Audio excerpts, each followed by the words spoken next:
საქართველოს პროკურატურამ კანონიერი ქურდობის, ქურდული სამყაროს წევრობის, ქურდული სამყაროს საქმიანობის მხარდაჭერისა და კანონიერი ქურდისათვის მიმართვის ფაქტებზე 63 პირს ბრალდება წარუდგინა.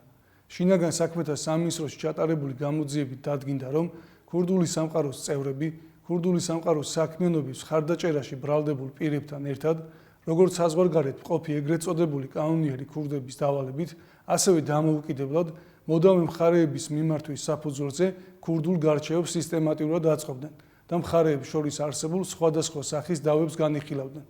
სამართალდამცველებმა 59 პირი დააკავა, ხოლო 14-ს ბრალდება დაუსწრებლად წარედგინა. ბრალდებულებს ბრალდება ქურდული სამყაროს წევრობის, კანონიერი ქურდობის, ქურდული სამყაროს საქმიანობის მხარდაჭერის, კანონიერი ქურდისათვის და ქურდული სამყაროს წევრისათვის მიმართვის ფაქტებზე წარედგინათ, რაც სასჯელის სახე და ზომად 15 წლამდე თავისუფლების აღკვეთას ითვალისწინებს. პროკურატურის შუამდგომლობის საფუძველზე ბრალდებულების ნაწილს აღკვეთის ღონისძიების სახით პატიმრობა უკვე შეეფარდათ, ხოლო ნაწილის მიმართ აღკვეთის ღონისძიების შეფარდების შუამდგომლობით პროკურატურა სასამართლოს კანონით დადგენილ ვადაში მიმართავს.